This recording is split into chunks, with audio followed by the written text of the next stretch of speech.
All right. I'd like to call to order the Thursday, August 23rd, 2018 Watertown Board of Adjustment meeting. Can I get a roll call? Hanson. Here. Dargits Johnson. Here. Dolly. Here. Culhane. Here. Olson is absent. Kays. Here. Stein. Oletsky and Ford are present. We have a quorum. Is Bonnie No, you have participating? some people, so she's not going to be on the board. Perfect. So the first item on the agenda is the approval of the August 9th, 2018 minutes. Need a motion to approve. Make that motion. Motion by Rhonda. We got a second? Second. Second by Todd. All in favor? Aye. Opposed? Motion passes. Second item on the agenda is the applicant for Greg Hofteaser, number 19168. Applicant Greg Hofteaser seeks approval for the construction of a multifamily structure with 4 attached dwelling units in the R2A single-family attached residential district pursuant to 21-1804 and 21-1603-2 and contingent upon compliance with specific rules governing individual conditional uses, including but not limited to 21-0202 B 7A through H.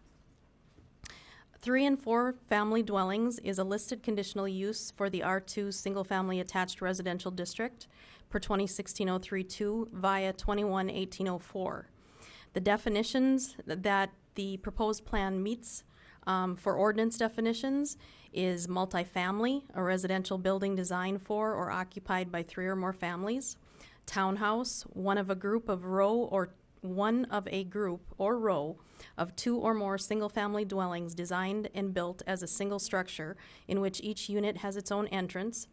Dwelling unit is a residential accommodation including complete kitchen facilities permanently installed, which are arranged, designed, used, or intended for use exclusively as living quarters for one family. And a family is 1 or more persons related by blood marriage or adoption, including foster children or a group of not more than 3 persons, unless in the R3 district, in which a group of not more than 4 persons is allowed.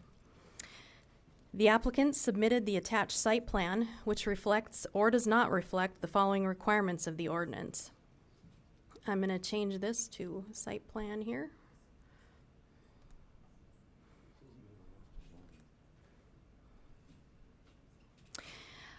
The specific rules governing individual conditional uses is something that this board must consider.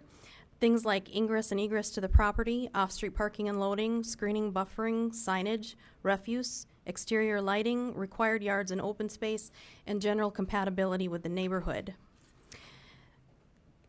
Per Chapter 2163 off-street parking and loading requirements, the proposed driveway width is 38 feet times 2, because there's 1 in the front or street side and 1 driveway in the back alley.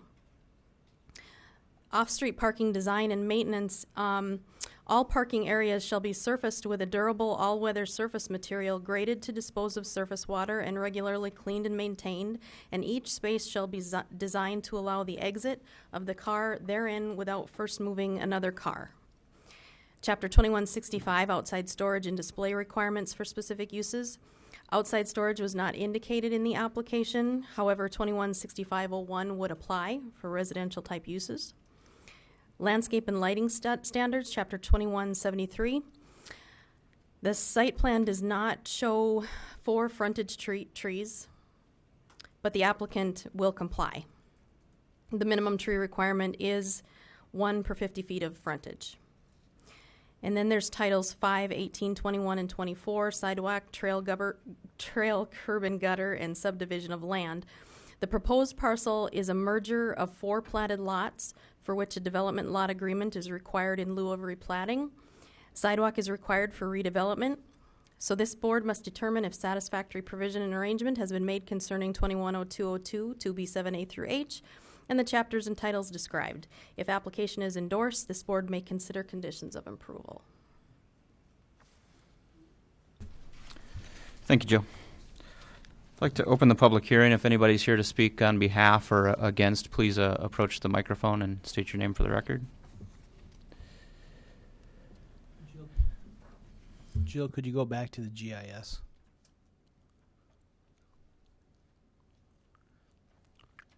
Are there any sidewalks on the block to the east or the block to the west?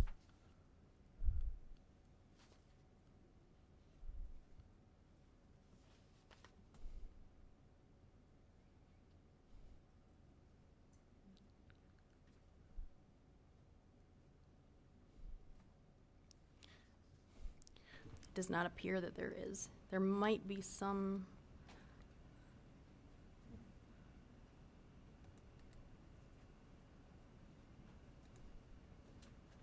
There are some here. And on Kitty Corner to the southwest as well, right? Yes, But none on that block. correct.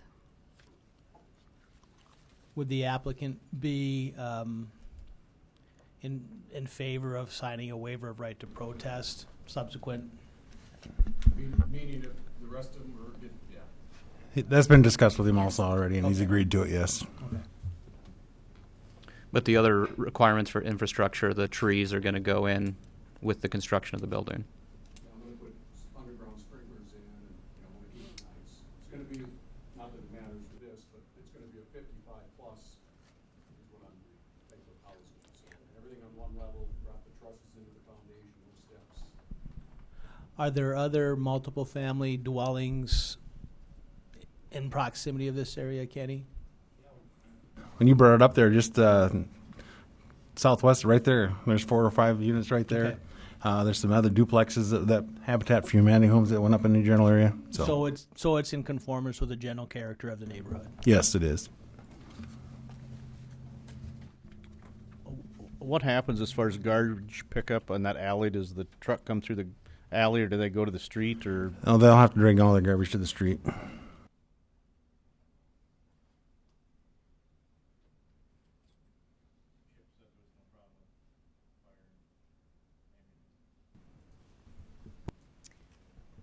Nope, no issues.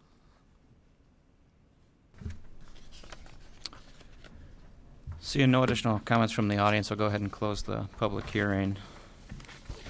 Mr. Chair, I'd make a motion to approve said conditional use permit subject to the applicant agreeing to sign a waiver of right to protest the installation of sidewalk and his agreement to plant the trees and other requirements of the ordinance. A motion on the table by Todd, Second. second by Liam. All in favor? Aye. Opposed? Motion passes. Third item on the agenda, applicant for a conditional use number 19167.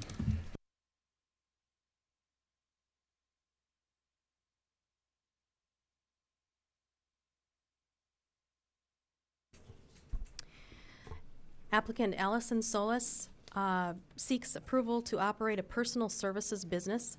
It's called microblading from her single-family dwelling residence located in the R2A single-family attached residential district per 21-1804, 21-1603-1, and 21-1403-5, contingent upon compliance with Chapter 2170, which is home occupations and standards, and specific rules governing individual conditional uses, including but not limited to 21-0202, 2B7A through H. Home occupations is a listed conditional use for the R2A single-family attached residential district per 21-1804 via 21-1603-1 and 1403-5, which is home occupations in accordance with 2170. The definition of home occupation is any occupation which is clearly secondary to the main use of the premises as a dwelling and does not change the character thereof or have any exterior evidence of such secondary use other than a non-illuminated sign not exceeding 400 square inches in area. This occupation shall be carried on or conducted only by members of a family residing in the dwelling. The applicant submitted the attached written request, site plan, and floor plan, which reflect compliance or non-compliance with the following terms of the ordinance. Again, we have 21-0202 B7A through H, which are specific rules governing individual conditional uses, and this includes ingress and egress, ingress and egress, off-street parking and loading, screening, buffering, signage, refuse, exterior lighting, required yards and open space, and general compatibility with the neighborhood.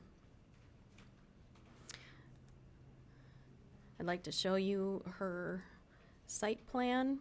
This is the exterior of the property, and this is a floor plan showing where her business will be done. Chapter 2170, Home Occupations and Standards. Solis proposes to utilize 587.5 square feet, or 20% of the single-family dwelling, for her microblading business. She has acknowledged by signature her assurance to comply with Chapter 2170.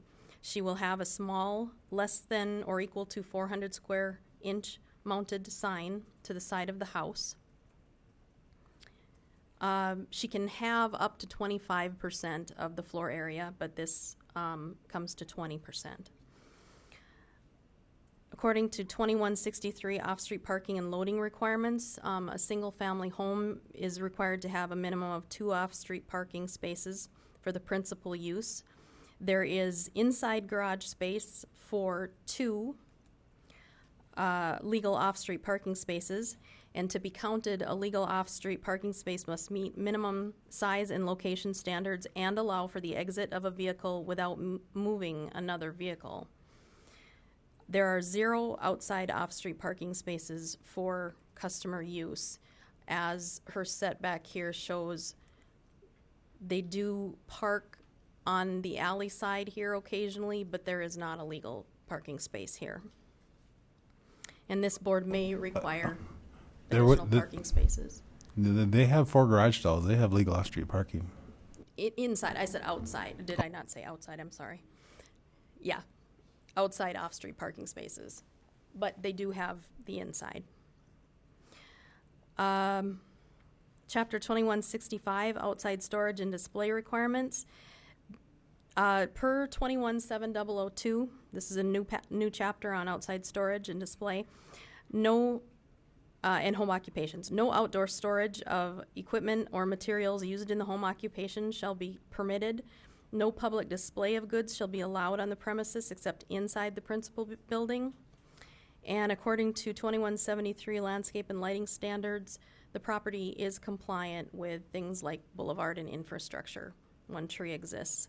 This board must determine if this request shows satisfactory provision and arrangement concerning Chapter 2170 Home Occupations and Standards, 210202 2B 7A through H, specific rules governing conditional uses, and chapters as described above. I do want to add that we did get a couple of phone calls.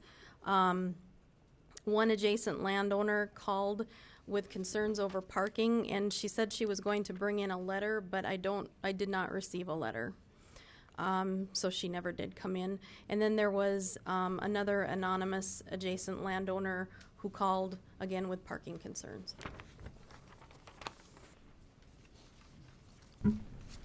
Thank you, Joe. I'd like to open the public hearing if anybody's here to speak on behalf or against.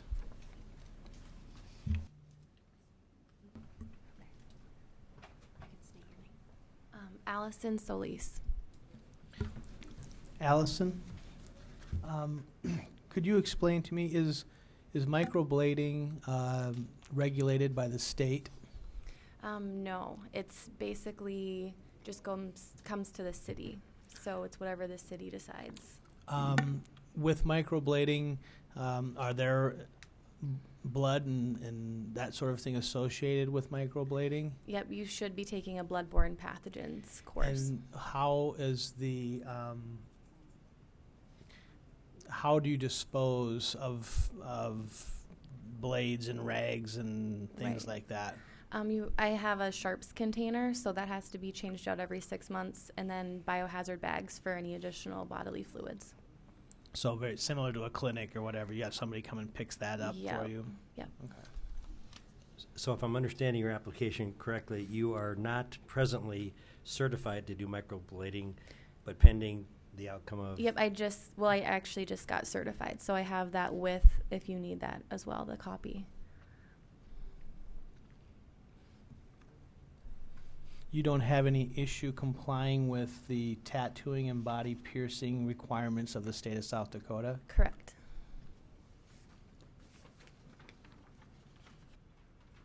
Where would you expect your clients to park? Well, we usually park either on the side, like our personal space. We park on the side, or we're going to have our garages this winter. So I assume right in front of our house, there's usually just one space available because I can only have one person at a time. And parking is allowed on that side of 4th Avenue? Kenny? Yes. Yeah, Is- right Can't- directly in front of the house. Will all the business be done by special appointment? Yes, it's by appointment only. I can only do one person at a time, and it takes probably up to 4 hours start to finish if it's taking long. So I'll probably only be doing one a day right away. Okay. Did you say your certification was in the application? I'm not. No, I finding it. have it with me because it wasn't, I hadn't completed it yet. So it's like a week course.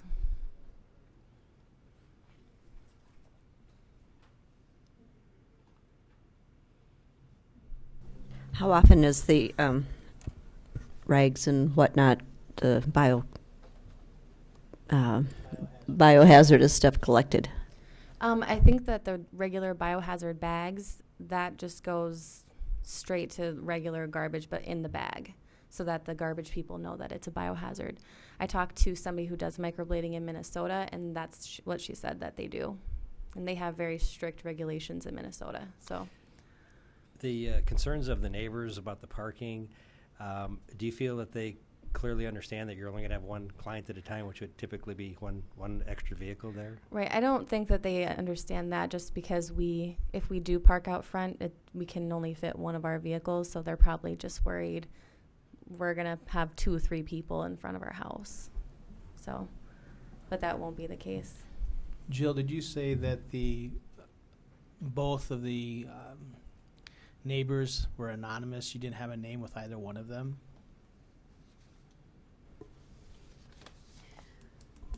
I did have a name of one, but she wishes to remain anonymous.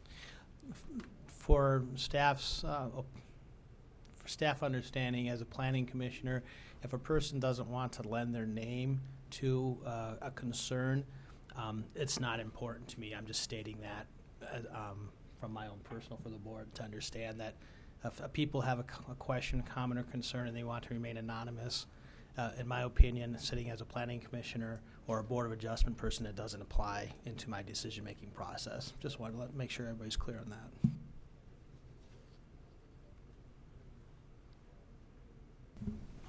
And you're going to be the only employee of this. You understand that as a home-based occupation, there can be no other employees in Correct. the business Yep. other than family members that reside there, yeah. Yeah, I don't think they'll be doing any microblading.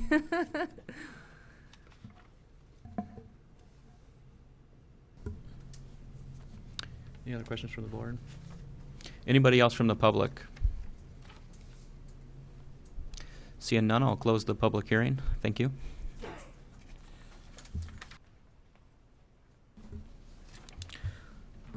Look to the board for a motion.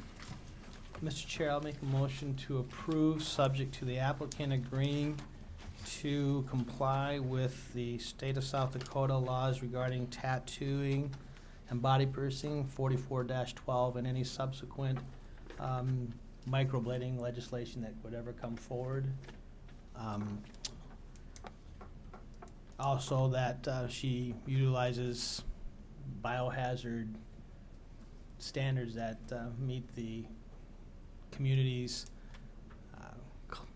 garbage collection standards. I don't know what the right terminology is, but the biohazard materials are disposed of in state or city and state standards.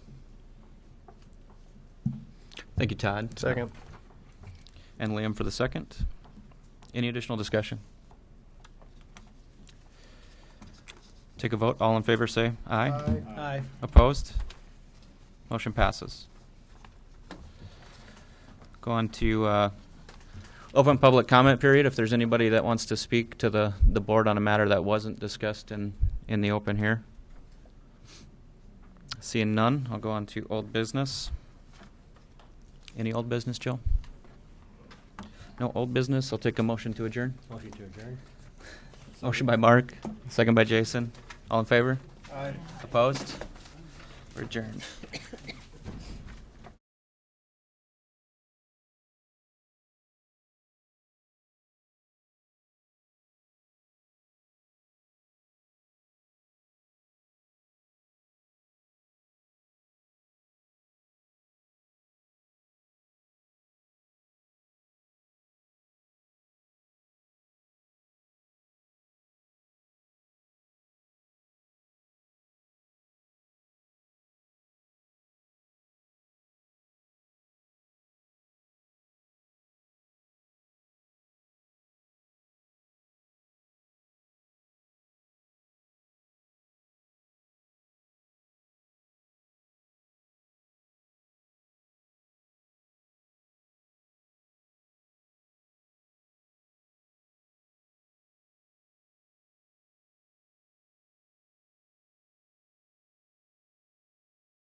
Then I'm ready when you are, Blake.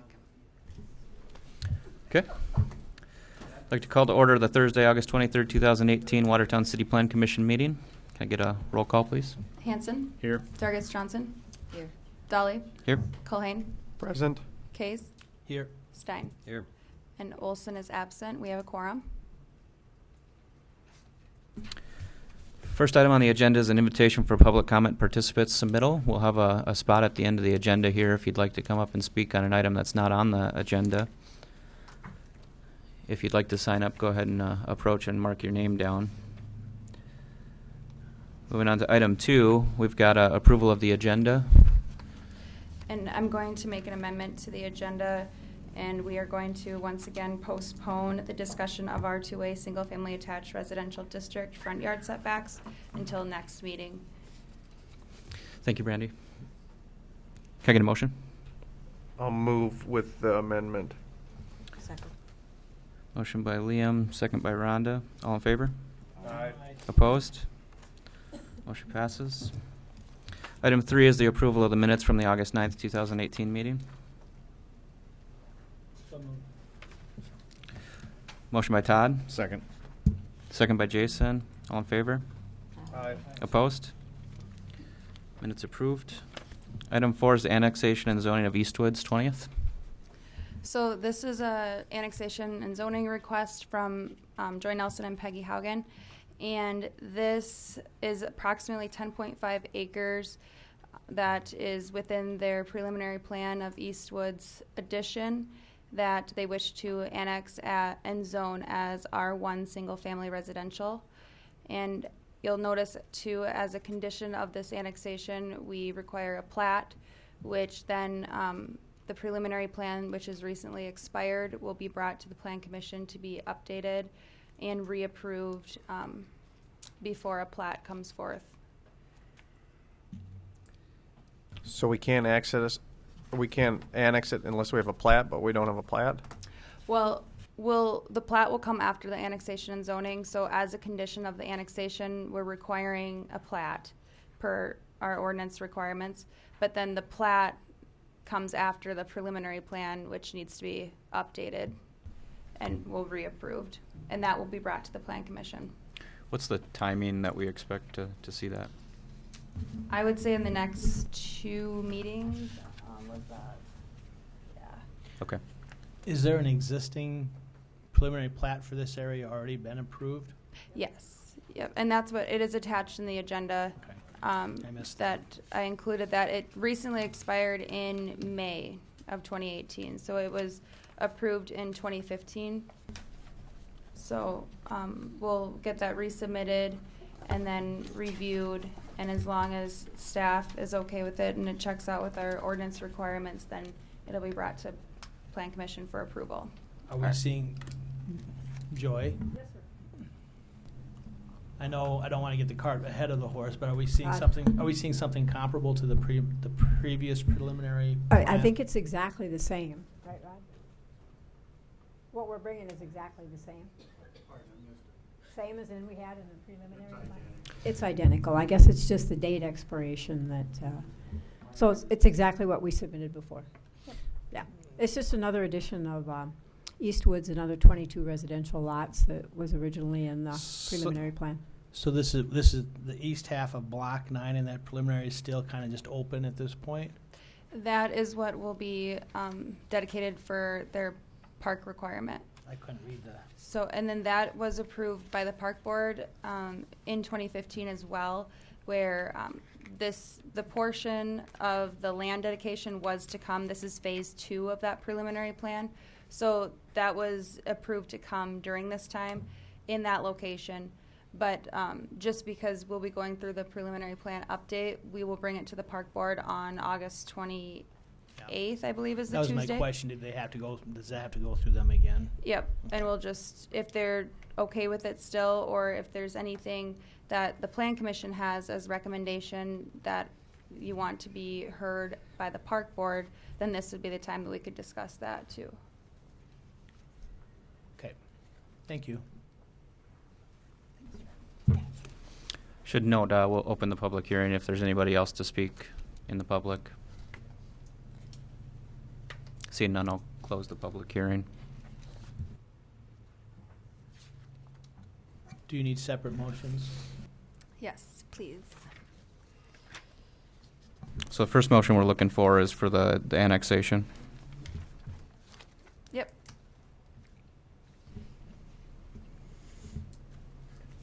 I'll make the motion to approve the annexation.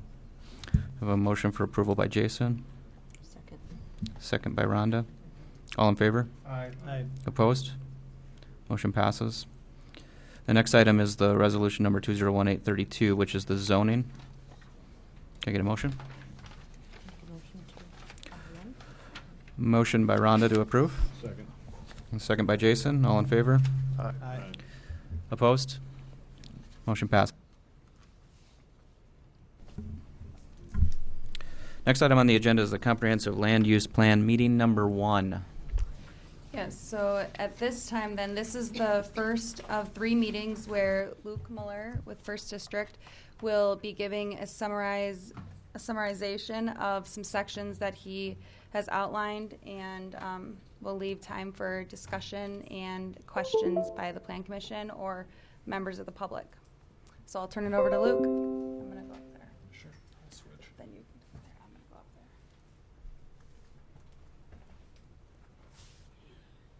Good evening, everyone. Thanks for letting me come on. I will pull this open here very soon and take some things down.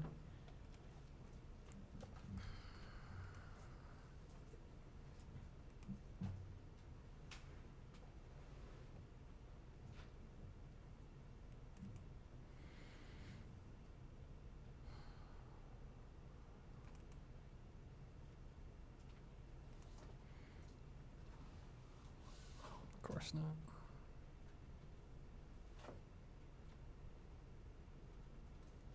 So what we have today is we're meeting here to discuss the comprehensive land use plan update that, as you're well aware of, that's been out. The Planning Commission obviously is tasked to review and ultimately approve the land use plan, which is the basis for development in the city. And so while I hunt for my file, my apologies.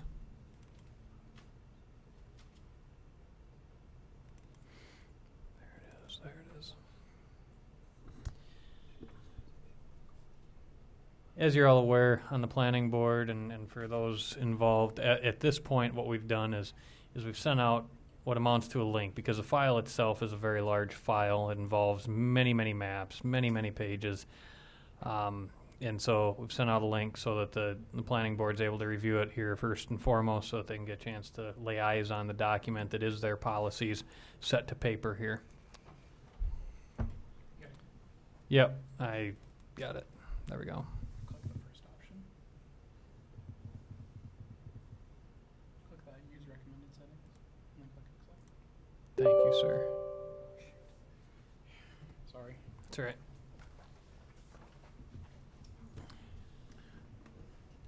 Seeing behind the scenes of the Wizard of Oz as we get this set up.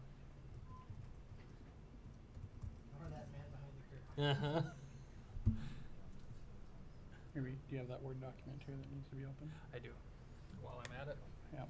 I will hand this. I'm just going to pick one at a time. And then I will hand around the presentation.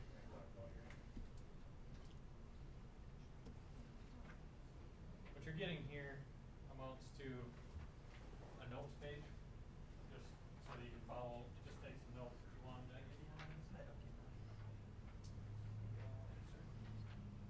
See a pretty map, you can mark it. If you think of something on there to ask, go ahead and write it down.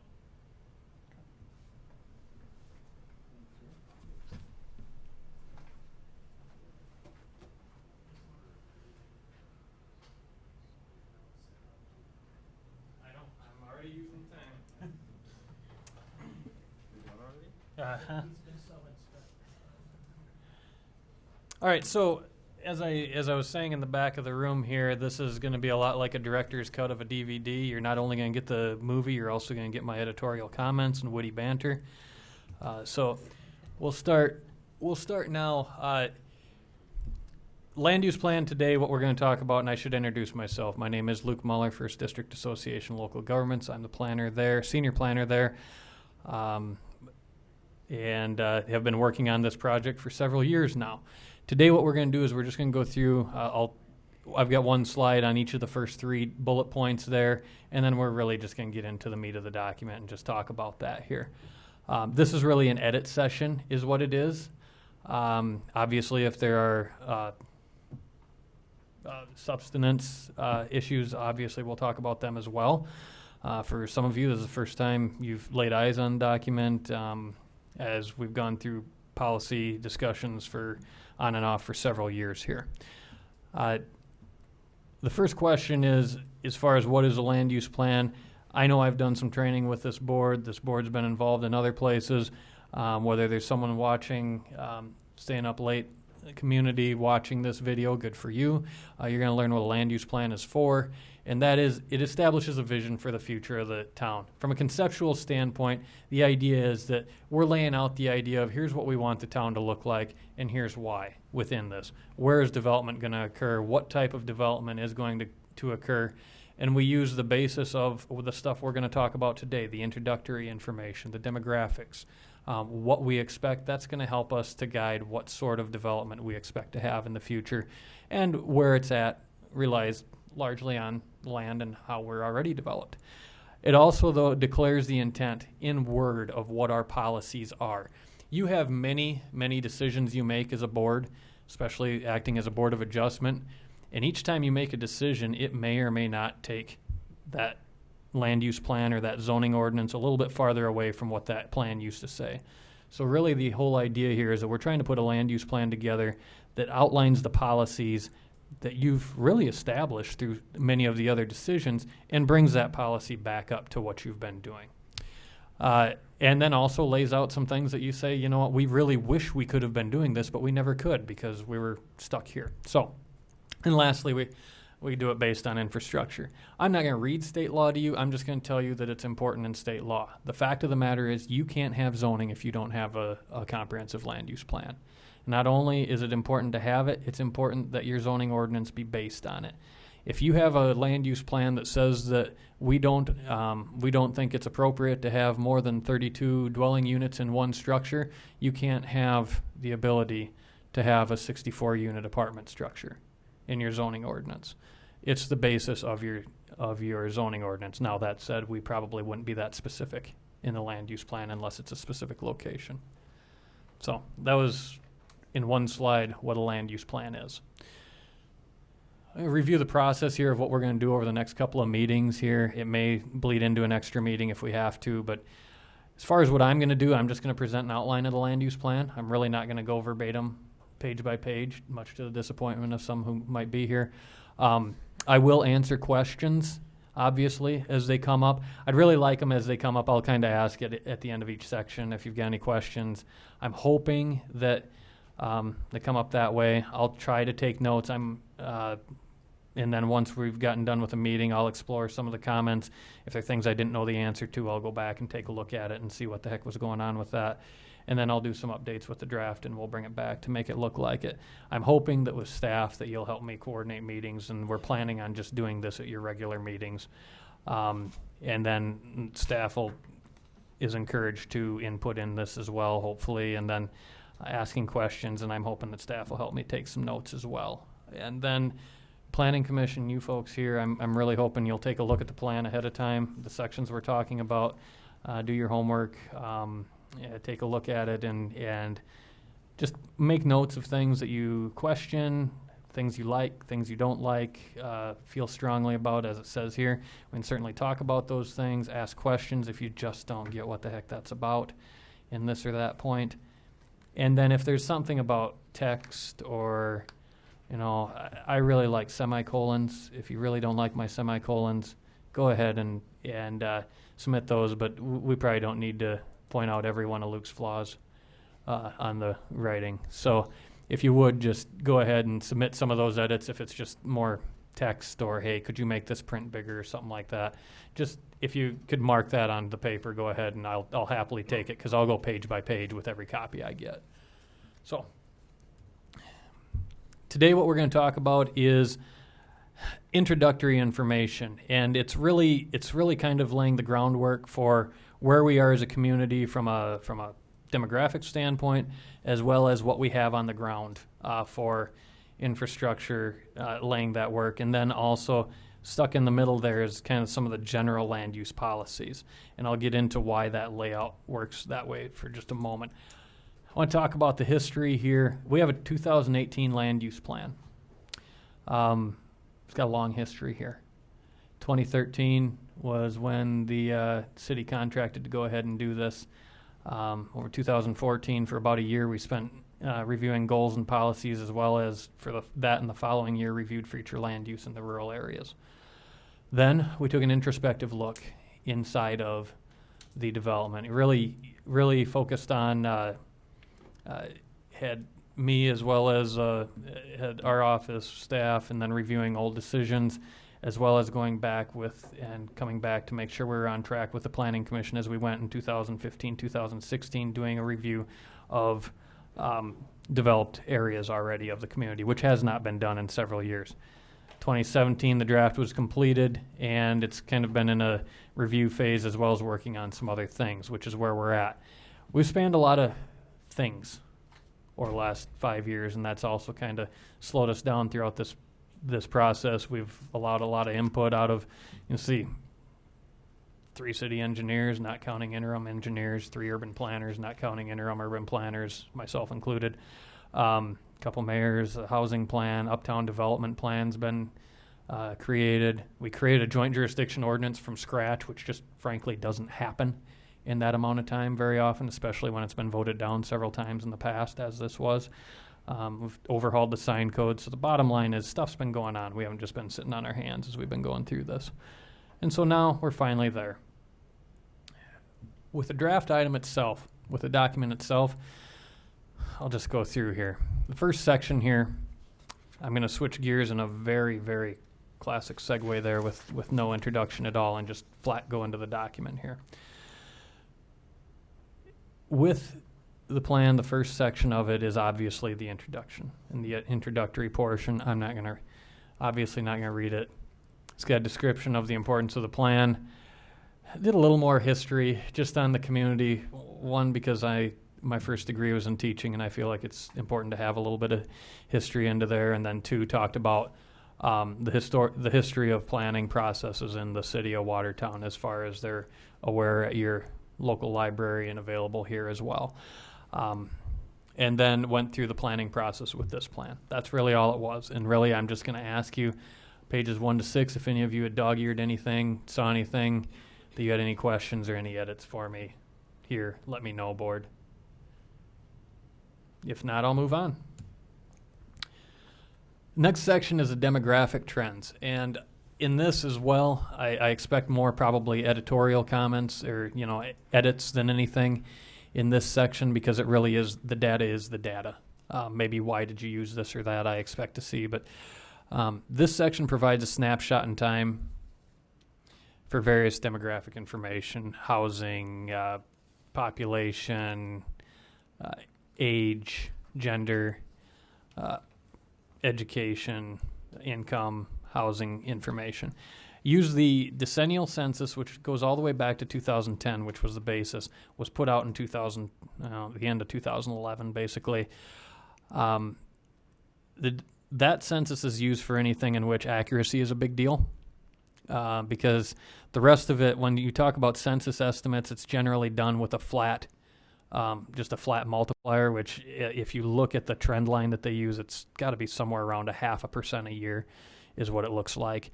That's why you see every decennial census, you see a spike in the city's population if you follow their trends. Use the American Community Survey, which includes some information that used to be in the census but isn't anymore.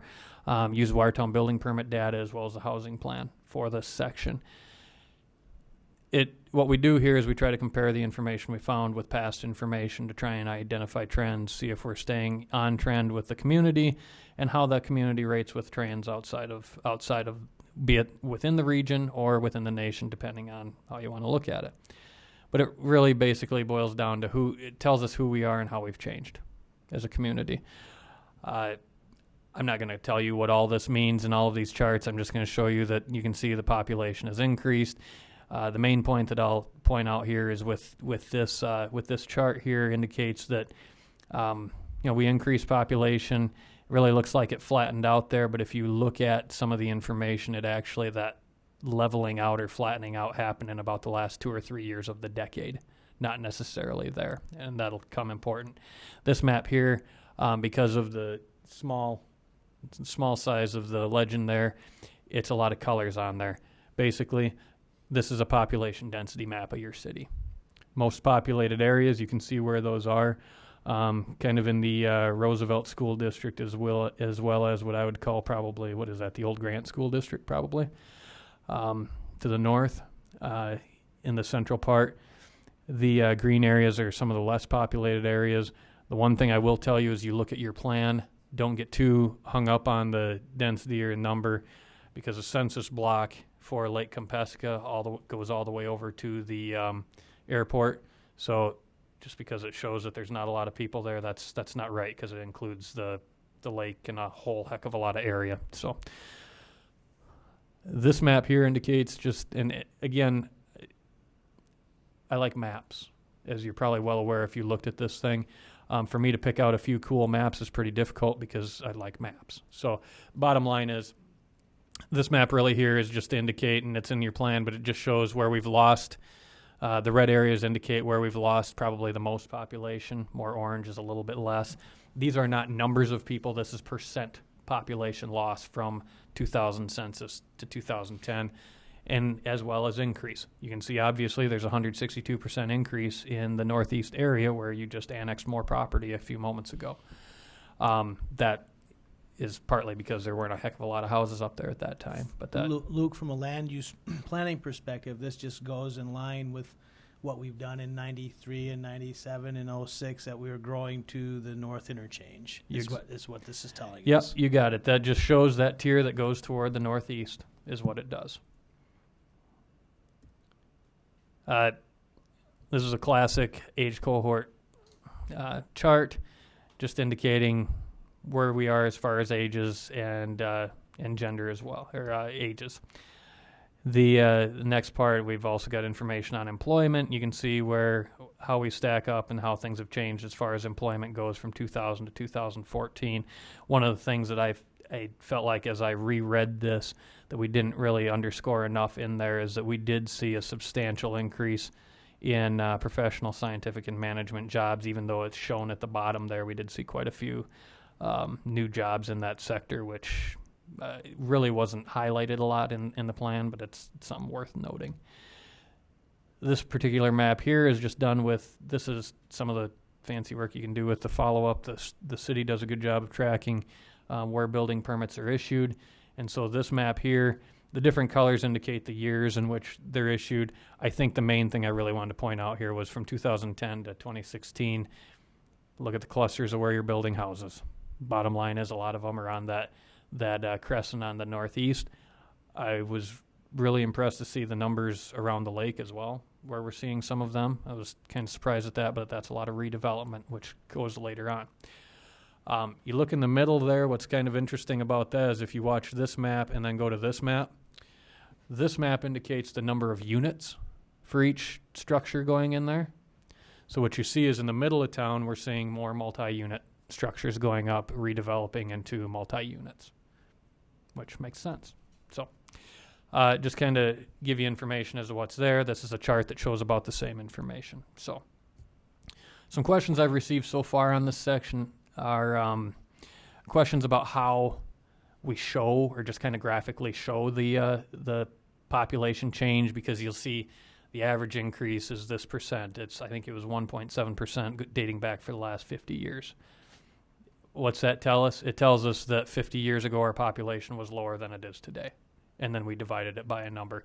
The fact of the matter is the question about are there better ways to do it? Yes and no. I mean, realistically, it's not like money where more money automatically makes more money. That's not necessarily the right way to say it either. From an interest standpoint, it's not compounding in that way. It kind of depends on if we increase population, for example, if I'm in Sun City or somewhere, some retirement community in Florida, just because I brought more humans into the area doesn't mean they're naturally going to have more humans coming into there. So the point is that it's a case of just showing a growth. It's kind of the trend line is what it is. Luke, I thought that the interesting thing that came out of some of your analysis had to do with age distribution and some of the socioeconomic statistics, because I think those are things that we as the Planning Commission are going to be dealing with. From an age distribution standpoint, we are getting older. Our higher increases population-wise are people like me, getting closer to 65.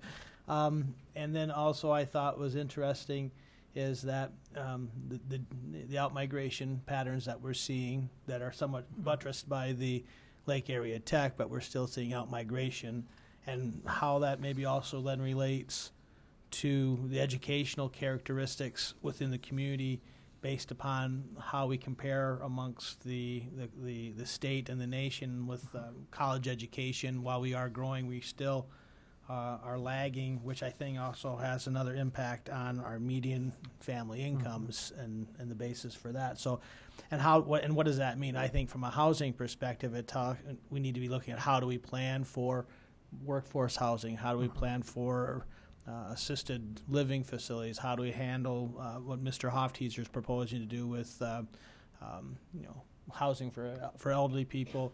At the same time, what are we doing as a community to incentivize development to attract individuals that can come to the community? So I thought that was interesting in those several pages.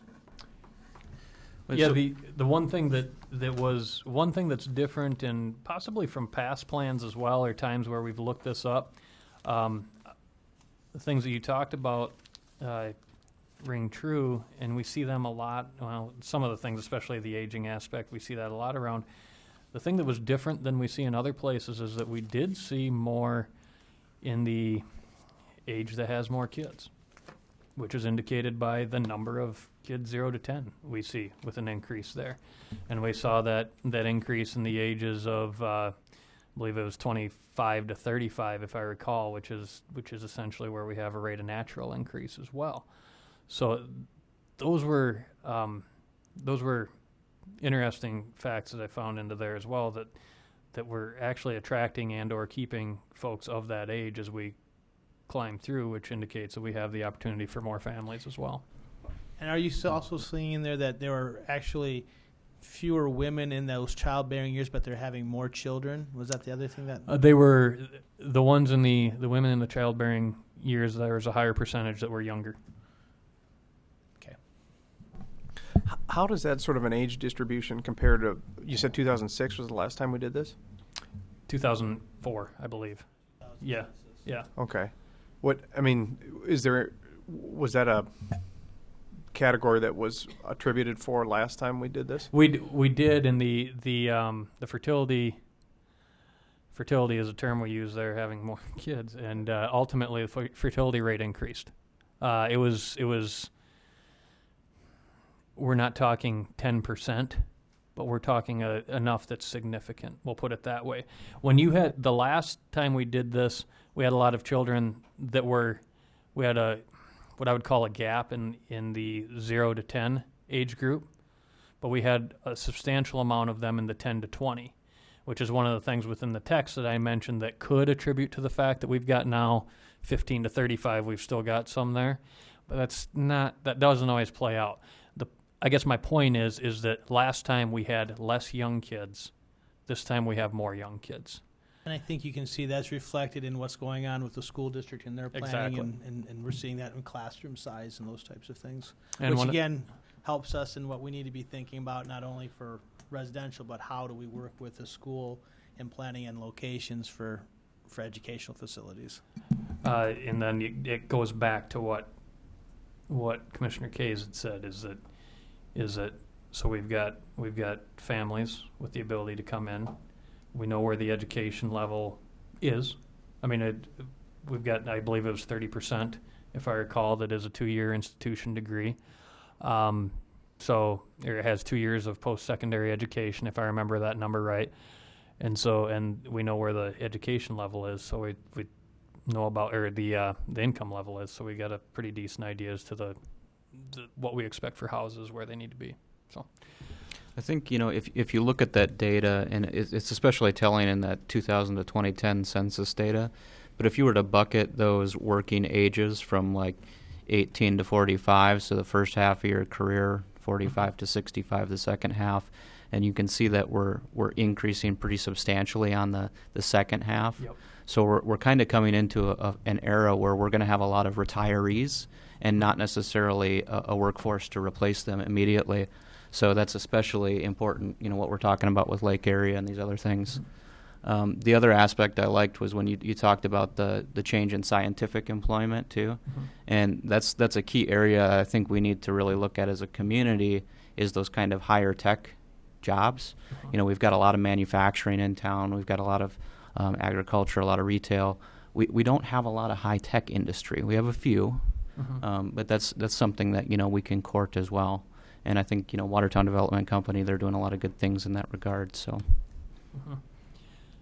one question on the data. So it seems like a lot of this is pretty heavily weighted to the 2010 census. Mm-hmm.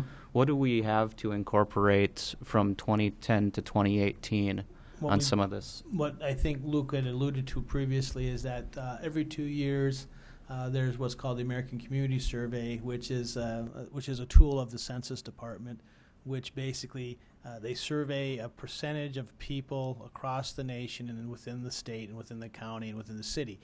And it's far less scientifically significant comparable to the census, so you take it with a grain of salt, some of the information within there. So But what we see there, and that's why every once in a while you go to Google, you say population Watertown, it'll be like 2016 or 2014. You'll see those little moves. And what we see there is that what their projections are probably comparable to what we're seeing when we compare it to new home starts and electrical and utility hookups and those types of things. It's close. The main thing that I would say is that the estimates and American Community Survey, which by the way is the best we've got now because we don't ask those questions about that we used to in the census anymore. But anything for a trend, those estimates kind of work, and that's why we've got some of those regarding trends. Income levels, those are just postulated, and the swag on those are usually more than the cohorts that you're using anyway. And so generally, you go back to where we were, and we've got to deal with the fact that there's some swag into there, that there's going to be some inflationary issues with that. But again, what we do know is that again we're establishing trends and seeing what those trends are is ultimately what the hope is out of that. And that's where that question about what source year is appropriate, that was the question that I know some others had too. And that's where some of it, that's where I say it. If it's important to be accurate, we need to go back to 2010.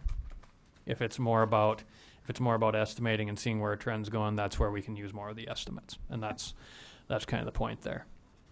One of the things as far as population goes is I looked at that and tried to look at, where are we today? Where does the census estimate put us versus what do we see reality? If I take the number of houses we've issued permits on over the first 5 years, I went from 2000 to 2005, and then figured what the census also figures with us for a median household size. We're trending about somewhere in the neighborhood of a full 0.5% higher than what they're saying at this point. So again, it's really hard to say until you actually get a hard count. And so that's why I felt more comfortable with what you're going to see here with the projections, which are indicating a projected level. The projection is important primarily to let us know, what do we need for houses? How much space do we need? If we continue needing the amount of commercial space we have, we need to continue going that way. Per person, we keep going. So bottom line is, throughout the plan, what we use is a medium growth rate, which is 1.5%. I talked about the last 50 years. If you average that out to about a 1.7%, in all reality, when we look at things, when someone asks me, Luke, what do you expect the population to be? I usually assume if I really had to bet money on it, I peg close to 1.1 to 1.2 is what I peg. The reason that I think it's probably safe to plan the 1.5 is, one, you need to plan for future growth, and two, you need to so that you've got to have more room for future growth. And the other reason goes back to what I was talking about. The last census, we had a dip, and we regressed below our mean, basically. When we had the housing dip, we also in 2000, 2008, 2009, think back to what was going on. We had some closures in businesses, we had some layoffs, that sort of thing. So it couldn't have really happened at a worse time for our population in that decade.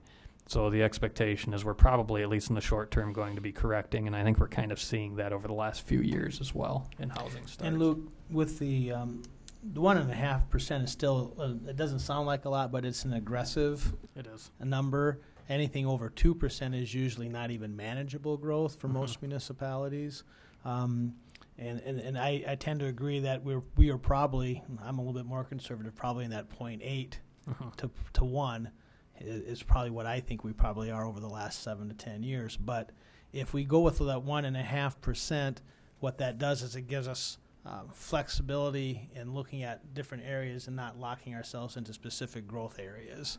And that's part of the reason for that little bit of an inflation between Luke's 1.1 and the 1.5. Question on the census data then for the population. How do lake area students play into there? Lake area students are counted if they are here at the time of the census. They are counted. That's why Brookings, the city of Brookings, has a greater population than the city of Watertown, is because all those kids that are going to school at the time of the census are counted as residents of the city of Brookings.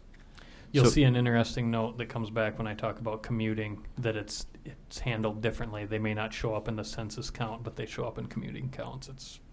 Yeah, and I guess I'm just curious on that, if they were included in our count and if we'd see them in some of the other surveys that we've got, especially considering the growth that we're seeing with the Lake Area campus. Right. So I mean, I'm going to assume, presume anyway, that in 2019, when they start getting ready to roll out the census, and when we start getting those results in 2022, we are going to see a bump in population due to the growth of Lake Area Tech. And it's probably going to be greater than that 1.5 annualized that we're looking at, but that's, I think we will see an adjustment.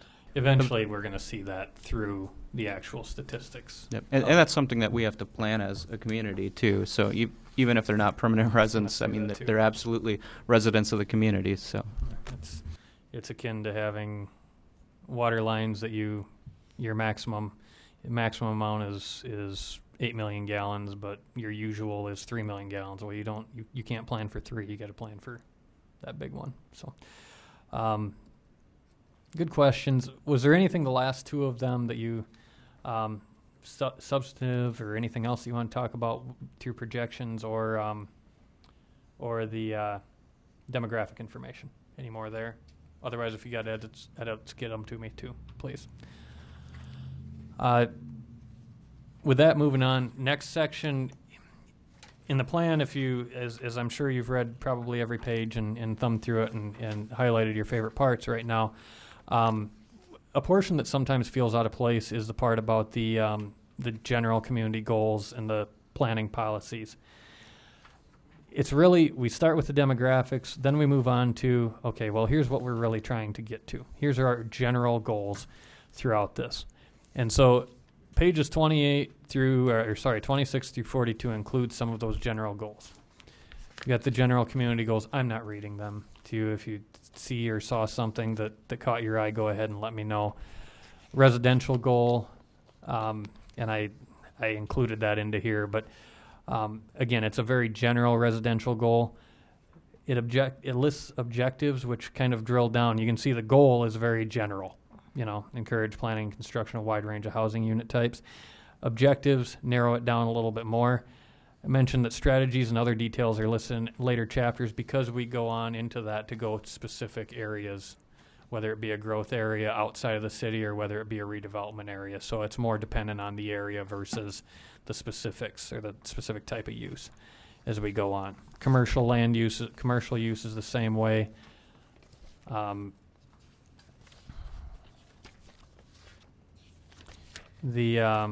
went backwards apparently.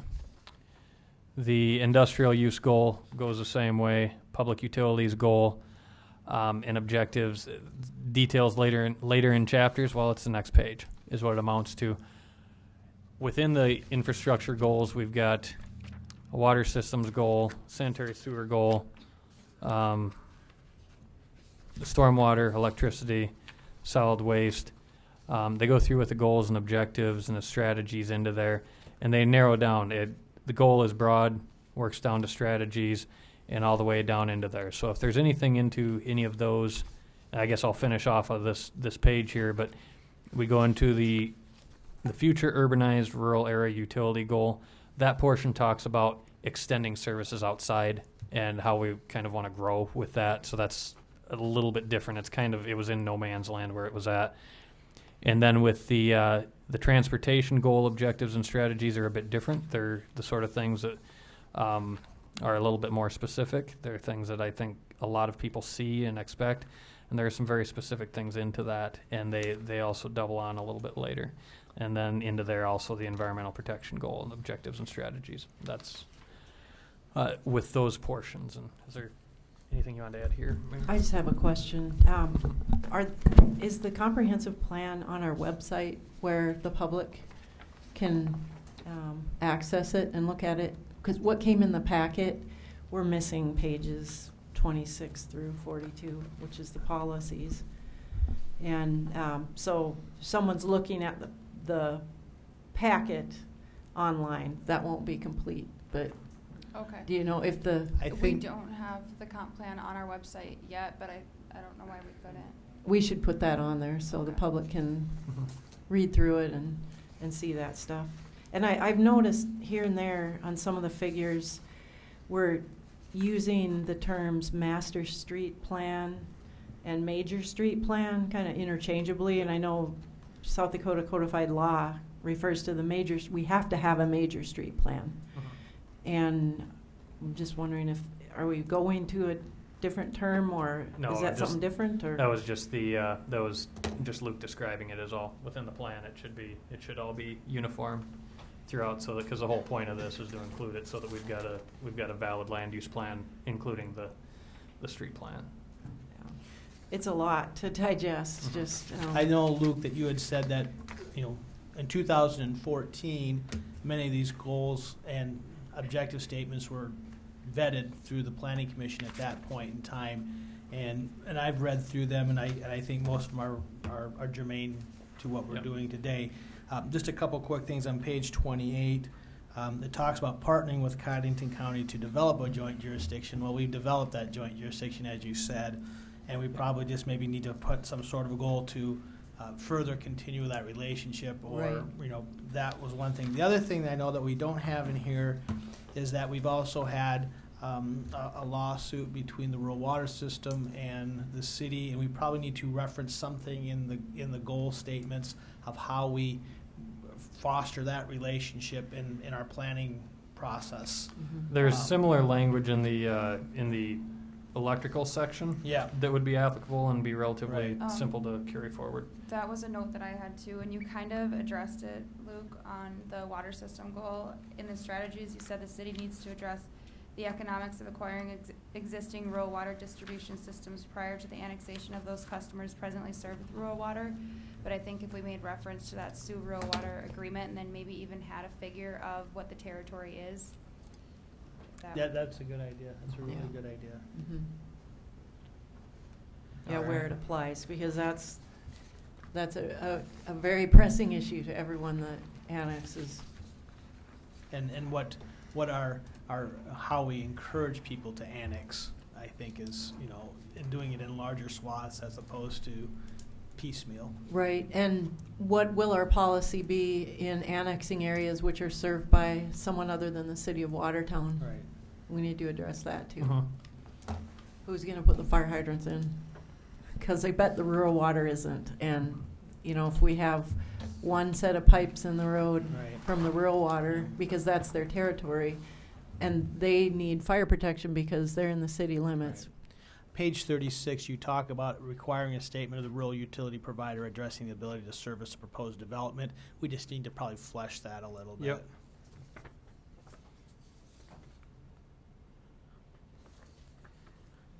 The other thing too is there was something on the transportation. I know, Madam Mayor, you had said that we had a transportation study done. Was it done sooner than 2005, or was that the last year that we had done? I think the last transportation study is 2005, but we do have the functional classification that we should be consistent, or at least say why we're not, and what the difference is in those two documents, because the state has adopted one for our area, which includes our city limits, and in 2015. The city should be adopting that, and it should be consistent with our major street plan. I think the difference between the two is on functional classification is based on funding for, what the city can do with their, what's the acronym? SDP.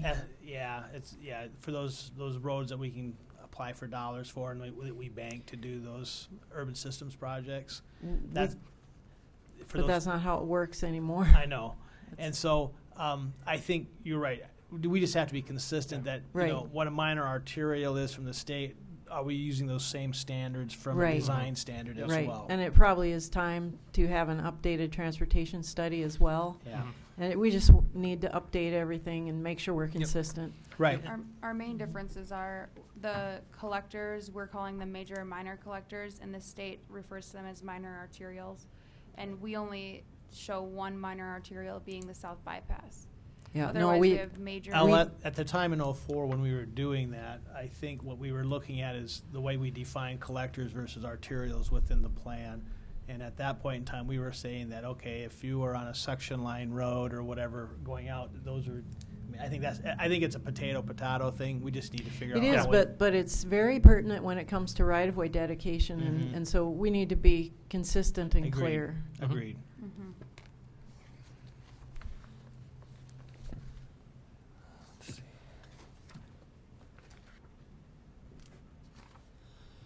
The other sections into there, as far as goal statements, and we've vetted through a little bit of this, is that this portion we enter into, this works with some of the maps on the very back of the document, but ultimately it works into just management ideas as far as going into the area outside. Urbanized areas, the existing development, future urbanized areas, the places we expect to go to in the planning time, and the rural areas, the area where we expect nothing really to change in that amount of time or to remain county's own ag or whatever. And so that's really that portion, and then there's a deeper dive down as you get into the geographic areas. So from the standpoint of policies, that's what that portion is about. And we talked about a few things. Are there any other portions into there that you wanted to dive into there? Jump back to page 34. Underneath, that's where you want these sections talked about right now, right, Luke? Yes. So the stormwater management and flood control goal, a strategy is regarding the future development of areas outside the current city limits. It is recommended that prior to annexation and development of property, a master stormwater drainage plan impact study be completed. And is that something that we want to explore by when we're looking into updating our subdivision regulations on making that a requirement prior to annexation? Means that would be a strategy for the goal. I mean, we do address it during the preliminary plan phase currently, and maybe that's appropriate, being that if they're annexing and they don't know exactly what they want to do with the property yet, they might not be changing the grade or anything and requiring stormwater management. Brandy, I can remember that goal and strategy. That was back in the 2004 plan that where this came from. It's not new. And my recollection at that point in time was that, what was really thought of is that before we're annexing property, once we annex property into the city, there's almost like that's the golden ticket. Now you can start developing it. And maybe there may be areas of outside the city limits that we might or shouldn't annex or if we do annex, it's going to have a higher cost depending on the drainage or the flow of sanitary sewer or gravity fed versus lifting it and those types of things. So I think at the time what we were talking about that is, it's not saying what that drainage plan impact has to look like, but I think it's really about staff visiting with developers to say, okay, I want to bring this piece of ground in, and maybe before we actually get to the point of annexing it and then starting a preliminary plan, that we maybe need to talk about what is the long-range implications for the city if we're taking in property that's going to have major drainage issues or, extra cost long-term for sanitary. I think that was the purpose for that statement. Okay. Yeah, that makes sense then. Are you suggesting to change that to water it down to a point of the prior to annexation that a review of drainage and stormwater drainage, or are you more comfortable leaving it there to leave the door open to go a little bit stronger and firmer? Yeah, I think it's a fine tool to have in there. If it's something that is a concern, that then we can refer back to that statement. A drainage plan / impact study is very wide. That's what I I can thought drive a too. big truck through that. I think, Heath, you'd probably agree with that. And that's going to really fall back on staff's decision on that, I would think. Yeah, and your assessment, or you're talking through the recollection of those comments being in there from previous thoughts that were given to this study are directly in line with my experiences there too, and Brandy's comments too, and wanting to safeguard the impacts of a potential development. I think it's careful on the language we do put in there. I think that demanding or requiring some kind of a master study that preliminary or that far ahead probably isn't the thing to do, but definitely having a discussion referencing putting some thought into that, because typically the impacts are obviously going to happen when the development comes, and when those development plans come in, that's when the regulations really the rubber hits the road, and they're required to design a certain level of detainment of flows, increased flows from the development to help decrease impacts from downstream areas. And but I like the idea of having some reminder language in there of the importance of those considerations.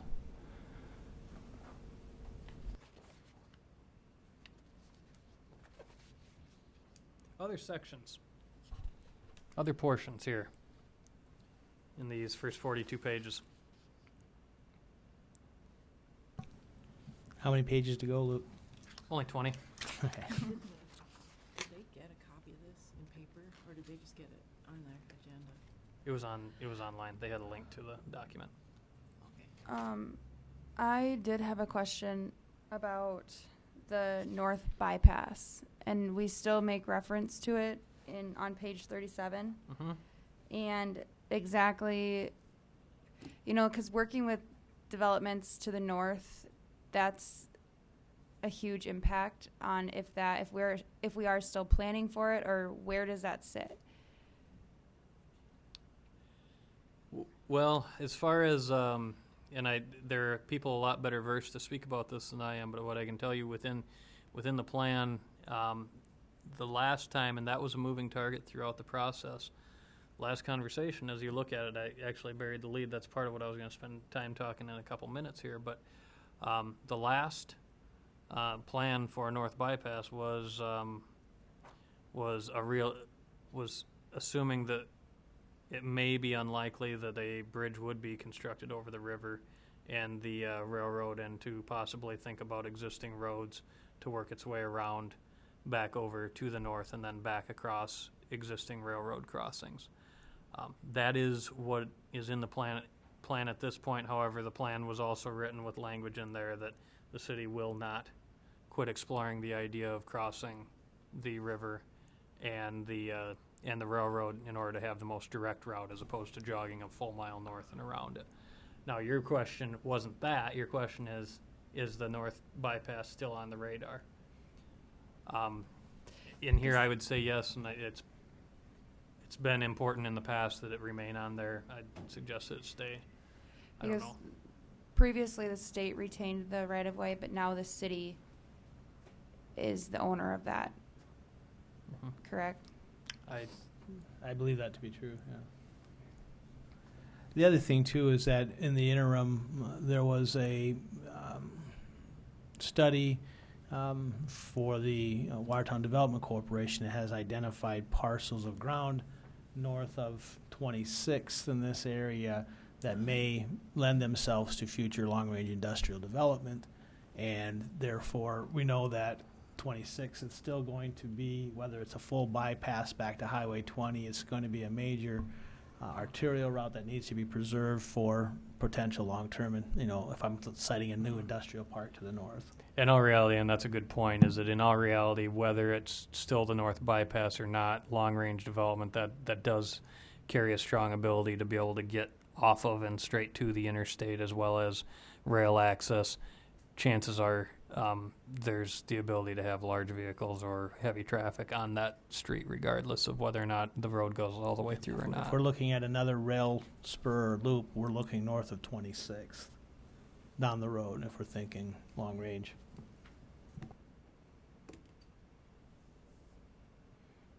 Good question. So along that line, then this is just out of nowhere. We only have, we have the sewer running south, and we all, so is there any development if we want to go north that we put up another sewer station or? I know over the years we have talked about there is a tipping point the further north we go where everything falls back and around that way, and at some point in time I'm not going to live forever, so I won't see it, but at some point in time there may be a need to do something with sewer to the north, but I think it's beyond this initial planning period that we're looking at. But would it be if you're going to develop 26? I mean, at that point, if you're going to put industry out there, you're not going to pump all of that to the south. Again, this is just all very much preliminary at the point that when we're looking at 26. But areas north of 26 are, there's some prime development land there because of access to rail, proximity to transportation networks, and those types of things, three-phase power expansion and what have you. Yes, at the time of the discussion, I'd say to answer yours, taking into account an idea of some industrial development up there, even quite a bit, it was figured that it was able to handle it, even going through, knowing that you shrink down as you get through town. It was able to handle it. That said, that was based on the snapshot in time. So it's a good point. And we weren't looking at heavy water users up in that part, more of the standard industrial development without a lot of water. The point is that feasible to set up another sanitary system? Well, at some point in time, if we get up north of 26, as when we get beyond there will be a point in time that when the city is maybe pushing 75 or 80,000 people, and we're growing north because that's where we're going, there probably will have to be a need for a revised sanitary sewer system. And today, what's the ability, or that's really, again, that's really out there. That's a long ways from now. But I think in all my 25 years of being associated with the city and city development, we know that once we go a little bit further east of 19th Street and 14th Avenue, that development, as she starts to dip back down towards Willow Creek, we're limited. The further north we go, there is a ridge line that makes it limited for development. But again, I think to accommodate our 1.5% growth patterns, we aren't there for many years. Good point. And Luke did include that in the strategies too, Rhonda, where we'll continue to monitor development with respect to system capacities and schedule improvements accordingly. And then also, as another strategy, would be to complete a detailed system analysis and long-range wastewater plan. So those are things that throughout development we'll just keep an eye on, and then hopefully can develop a plan too for when the breaking point is that they would need to plan for another treatment center or facility. All right, that's all good discussion, and obviously we're not, just because we move past it doesn't mean we're past it forever. Leave my information, go ahead and get to me, and we can always, if we need to bring it up, we certainly can. We're not, it's really the time to look at it. So, within here, we've got the development elements. The development elements are really the existing infrastructure that we have.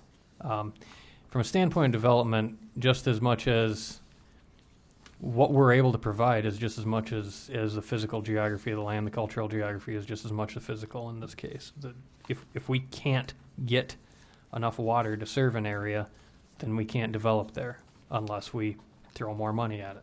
And we got to figure out who's going to do that. So we need to take a snapshot in time of what we are for water, sanitary sewer, electricity, natural gas, stormwater. And that's what's in each section as a current system description, plan future improvements, and development requirements. I will note, though, if you went through it, I hope you didn't lose too much sleep over the water section.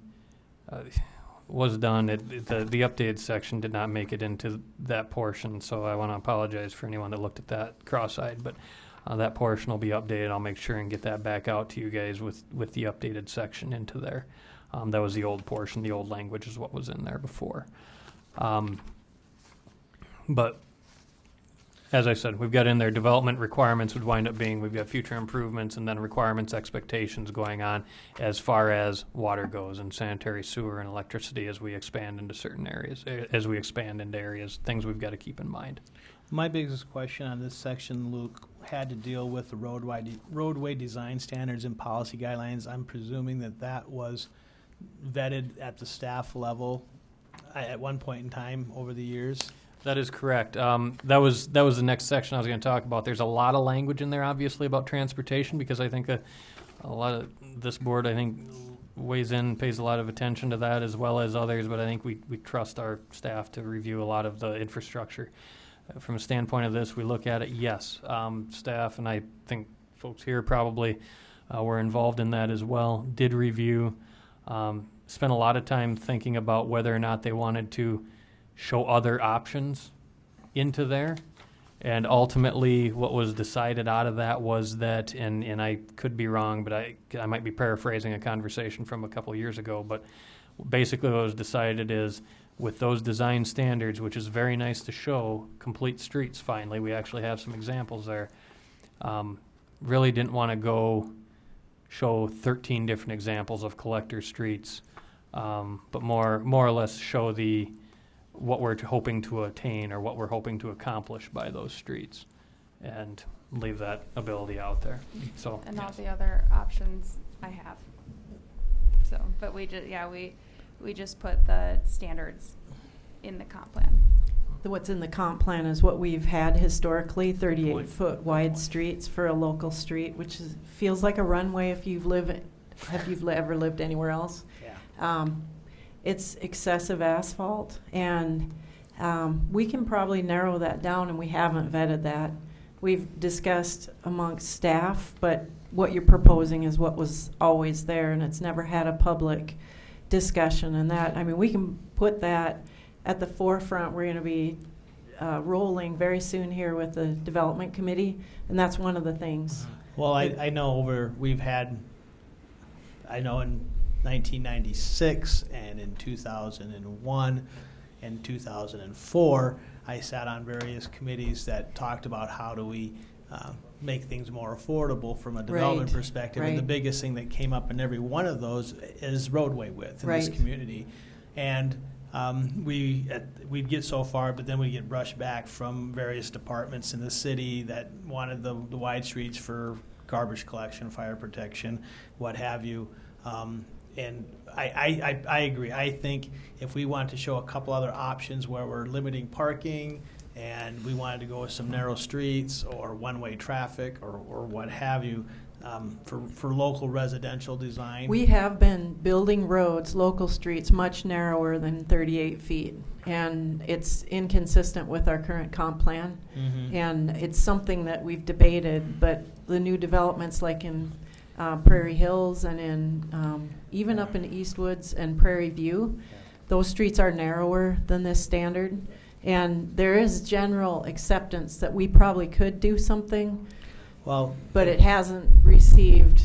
If you think, Madam Mayor, that there would be an appetite to add some other options in here for residential design local streets that are less than the 38 foot, I would be in support of that. Yeah. I just know at the time when this was vetted at that time, this is the direction that Luke was given. And this, I don't know that we want to publish with this because this is, the developers hate this, and I don't blame them. It's expensive for the taxpayers to rebuild when the time comes to overlay. Mm-hmm. It's expensive. Right. So I think we can put that on a fast track, and that can be the next thing we talk about.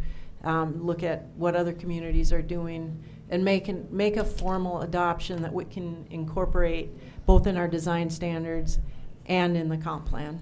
Well, you see, this is very similar to, you see this all over the country where folks are realizing that we've always had this is the prime example of saying, oh, our street widths are 100 feet.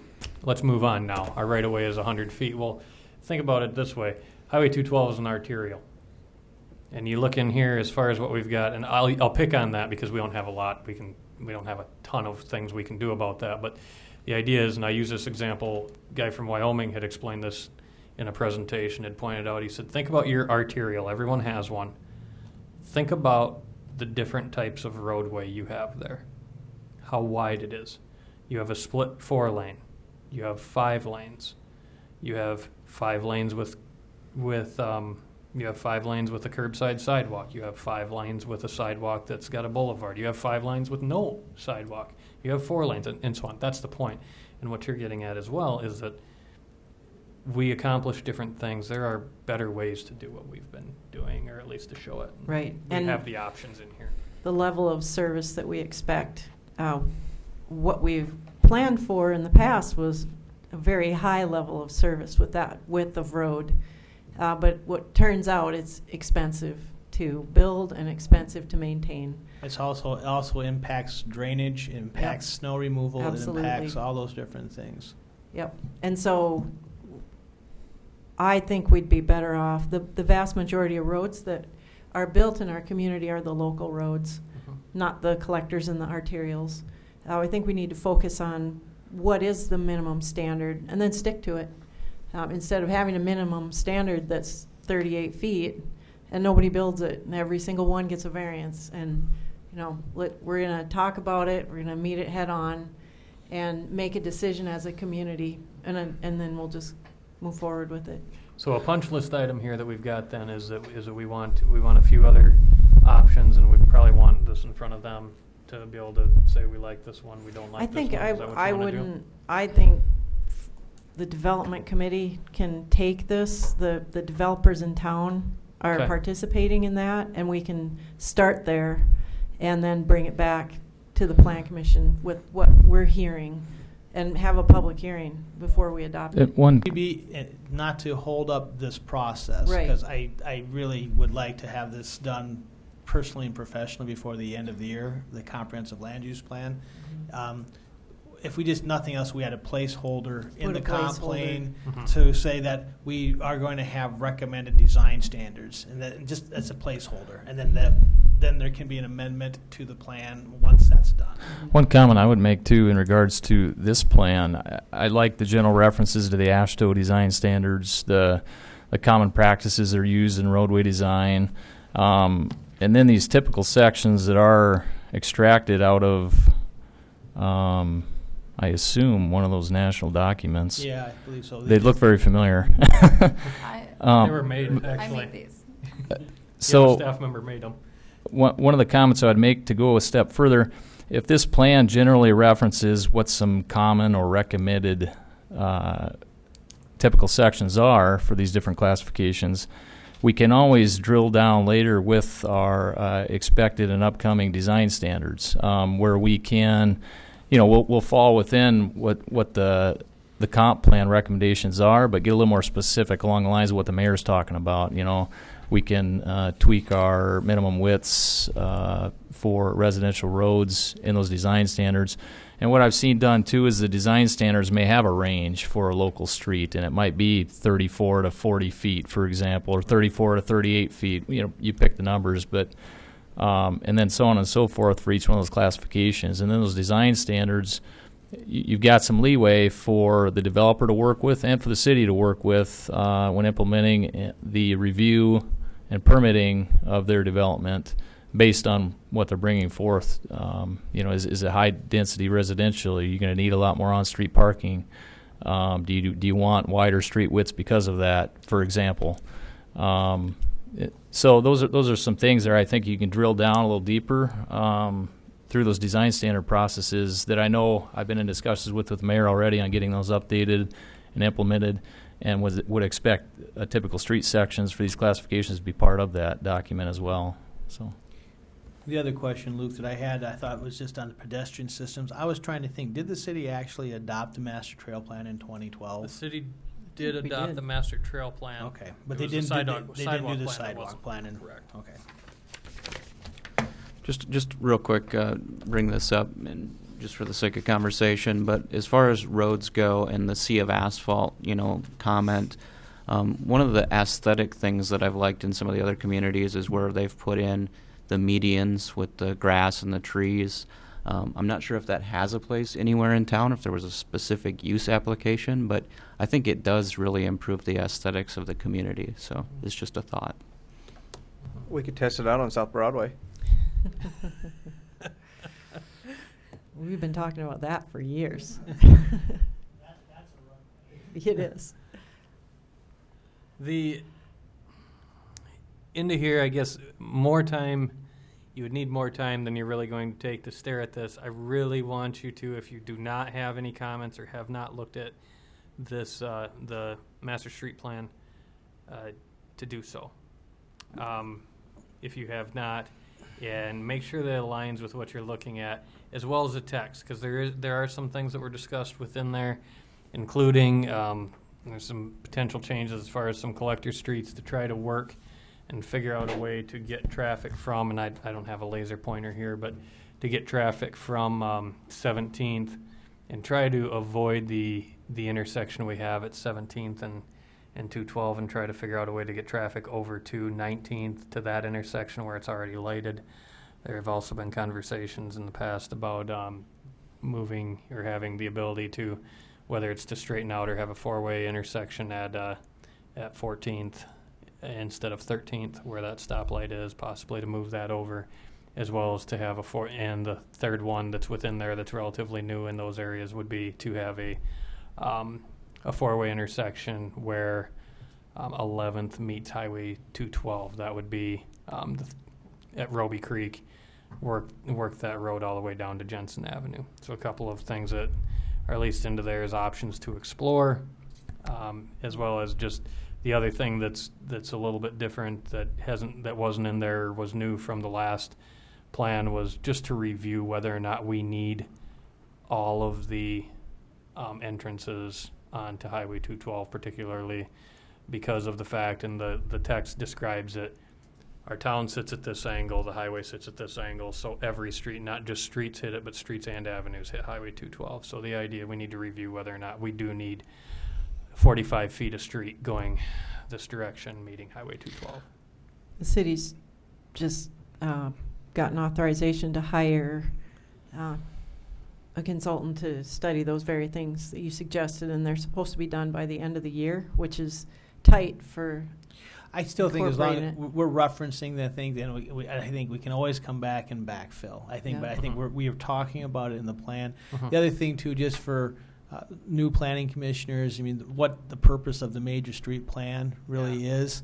And for those of you that haven't gleaned that out of here, I mean, what the major street plan does is it lays us, it's our guiding map for subdivision regulations moving forward, how we subdivide property, how we move traffic, and by and large, the way what the plan has been historically in this city and many other places that we use the section and quarter section lines are whether we want to call them an arterial or a collector, there's semantics at this point, but that's where we place our larger roads, our larger design width roads, and then the interior of those quarter sections would be our local roads from the perspective of layout. We are getting toward the end of some of the information. I did promise close to an hour. I'm not going to shut anybody up here, but I do want to point out something that goes along with what Todd had mentioned, and that's the utility of this document. I know the mayor has talked about this many times. I have said this many times. And even though 300 pages may speak the opposite direction of that, really do not want this to be a document that just sits up and gathers dust. The idea here is that if you get a development, for example, you've got a development proposal in a new part of town, or an area that's freshly annexed, I want you to take a look at the master street plan and see, are we supposed to have a collector here? Well, they're not showing it. Well, where is it going to be then? It doesn't mean that it has to be in that same spot, but we know in this area we need to have one. So clearly, if you're not putting it here, you must have another place for it. That's really what that's about, is to know that. And that's where you see some of the crooks and jags that aren't perfect squares. Those are areas that we already know there's going to be a problem. to get to there. For example, you can see along Willow Creek where it kind of curves around. We did our best to try and follow that contour along there. But those are just things we already know are going to be problems. Same thing goes with as you're talking about new commercial development, new residential, or even infill. Okay, I know it's on this page, or hopefully staff will say, take a look at this page. These are the things you want to keep in mind as you're having this topic come up. And that's really what the intent of this document is going to wind up being. That's kind of the overarching introduction to this document. But I only had a couple more slides to show some things, and they're things that exist. Just inflow, outflow of folks that come in to town working and leaving, showing where they are, and that's within the document. The main thing that I thought was really interesting is that you show northwest, farther west, and particularly straight south and southwest. We see quite a few coming from. And the distances we see, I mean, this map, it's difficult to see, but I mean, the distances that we see people traveling, I actually think that probably comes more from your previous question about where do Lake Area Tech students fall into this mix. Even though in the census they may not show up as living in there, if you use the American Community Survey, who does this work, they may show up in that. So chances are what we're seeing is we're seeing Lake Area Tech students that live here and are working here, and they're showing up as if they're commuting, but they're actually here. I'm anticipating that's probably what we're seeing in some of those bright reds that go to the south. So I didn't want you to think we need to have a superhighway on 81. I didn't mean to shut up the conversation about the roads. If there's any more, we can certainly talk about it. Otherwise, that is all I had prepared for today. I didn't talk a lot about that. I would ask if anyone had any questions about that, but really what that does is that environmental section is the last 2 pages that was within there. Talks about the importance of and establishing a floodplain and a floodplain ordinance, the fact that we have it and that we need to address it. Talks about the aquifer protection area, that we have a shallow aquifer, that we have wellhead areas, and we need to protect those, not have septic tanks into those areas, and we need to protect those areas as well. That's generally speaking what is within there. Again, the way that I would like to see us go from this is that at the next meeting, I'll set aside a few minutes to discuss things that if somebody looks at it and goes, I really didn't look at that close the last time, but I really want to look at this. Send me a note, say, hey, I'd like to talk about this at the next meeting. We'll do that. We'll set aside that part at the beginning, and then we'll move on to the next section. I think it's ambitious to believe we're going to get through this thing in 3 meetings, but we're going to do our doggonedest. Oh, good question. The next. Can I make a comment just about the floodplain section underneath the environmental constraints? Sure. I don't know if we want to include that the community participates in the community rating system as of May of 2017, and that will work to increase activities in floodplain management I was actually going to ask you if you wanted that in there, because when we had first done this, the community was not certified yet. So would you draft me something, a sentence on that? Because I think that would be important to have. If you have that as an adopted document, that way you don't have to constantly be doing that. What she's talking, you can explain it, but it would be nice if we had an official document to say that. And then we can reference the hazard mitigation plan. Those are the activities that we work to implement to reduce the flood risk in the community, and then gain reduce on flood insurance policies too, as we do more mitigation activities.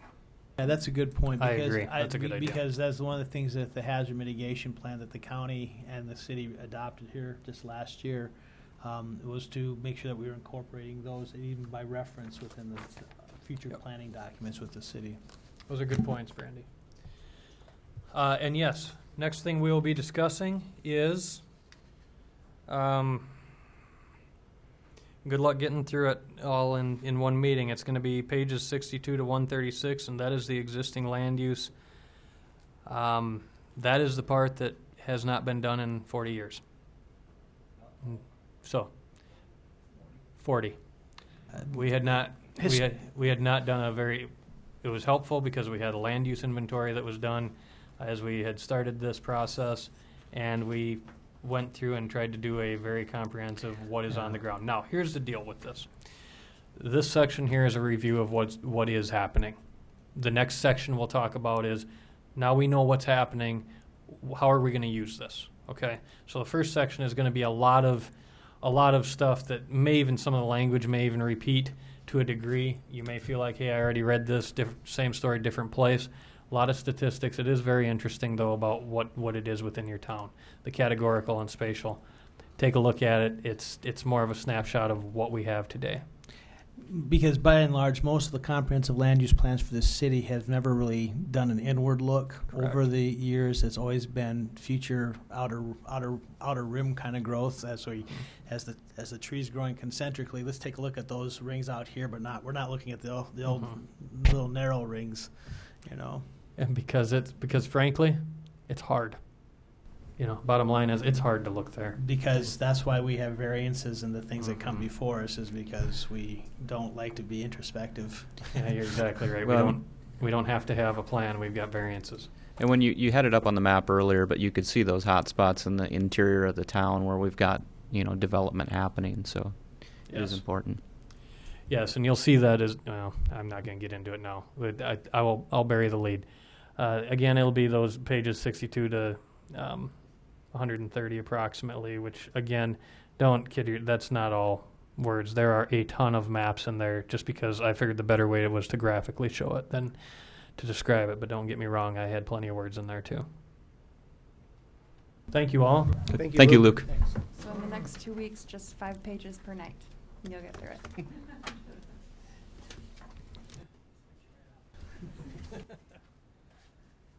Are we at old business or? Yeah. So item 6, we moved from the agenda to the next meeting. Item 7's open public comment period. I don't see anybody in the audience. Are you willing speak. to allow me to tell you that there's a planners conference coming? Yeah. All right. You will be the first folks to see the actual agenda for the planners conference right now. South Dakota Planners Conference happens every year. Last year it was a regional conference. This year we're back to a South Dakota Planners Conference, which has its strengths and weaknesses. The weakness is that we don't draw from places all across the western United States. The strength is that, please tell me this will open. It's a PDF. Will that work on here? Okay. The strength is that we can really tailor it to what we need. October 17th and 18th, this will happen at the Crossroads Hotel in Huron, South Dakota.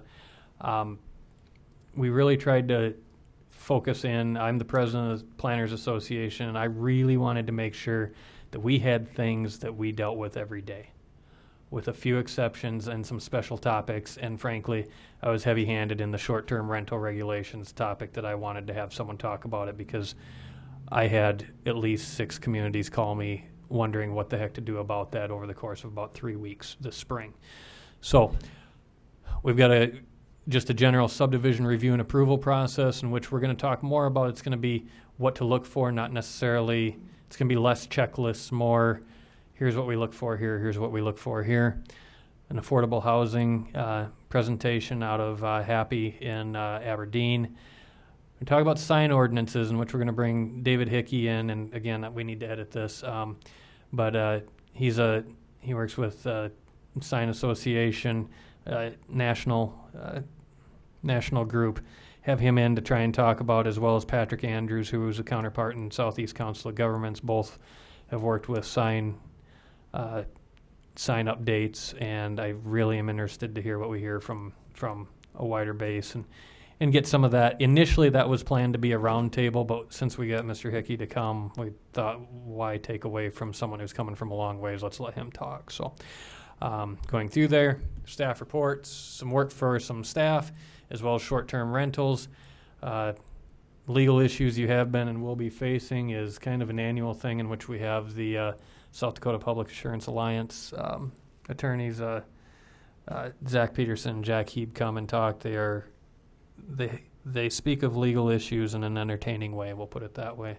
They do a good job of talking about what we've seen in the past and what we'll see again, and ways to prepare to defend your decisions.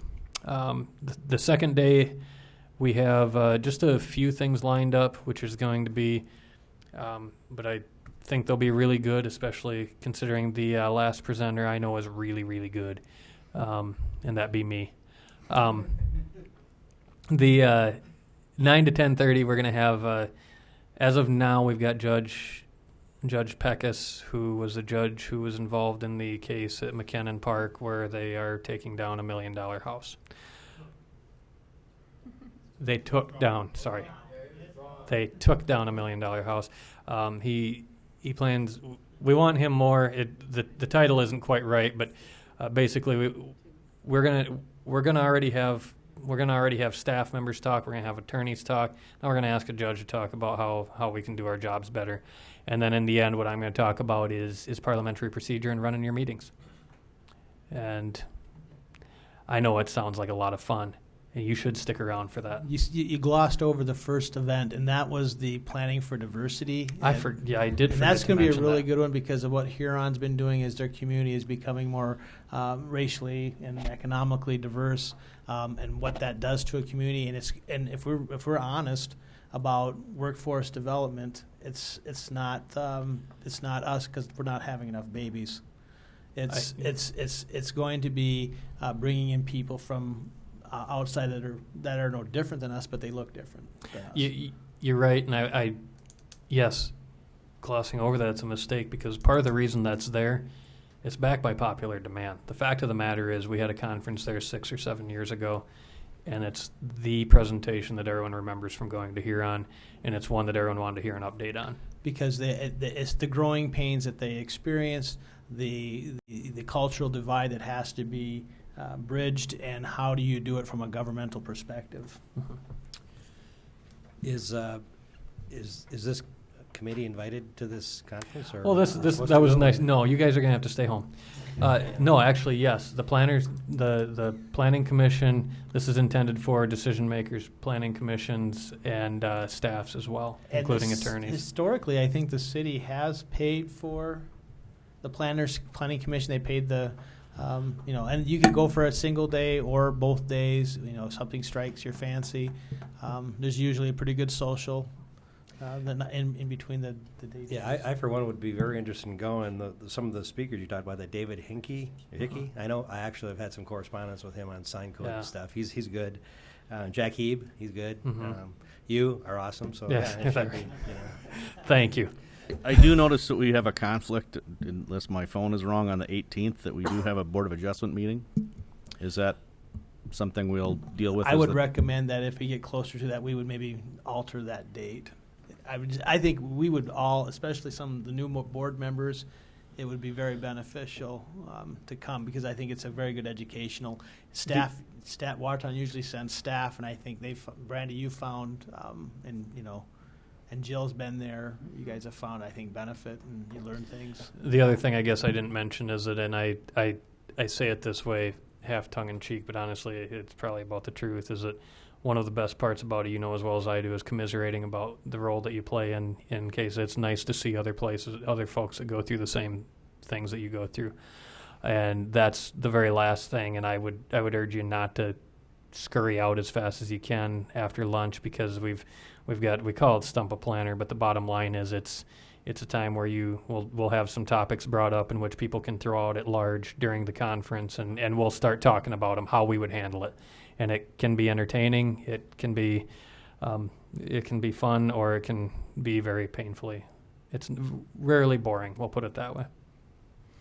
Yeah, I think the lineup seems good. And with David Hickey, too, that's I met him down in New Orleans when I went down there for the National Planning Conference. So it's pretty cool that he's coming up here for this conference. Last point, this agenda will be sent out. It plans to be sent out tomorrow. And the registrations, I would expect you're going to see them on Monday, Brandy. So they'll be circulated through. I just wanted to, a lot of times I wind up touching base with you 3-4 weeks before it happens. I want to make sure that we've got at least enough time that you can start to think about whether or not you can or want to make it. You should have brought this up like a week ago, because I've got a commitment this week. No, I really want to go, though. So is there any chance that this content gets put online where you stream any of these presentations or have it available? We're going to talk about it, because you're not the first person that's asked that over the last 2 weeks. Years ago, we would used to VHS tape. We would tape these things, and we didn't have the ability to make them, but we passed them around to membership. But I think as long as the speakers are okay and everybody's got phones, we could probably get things recorded and then put them out as well. I think it would be great.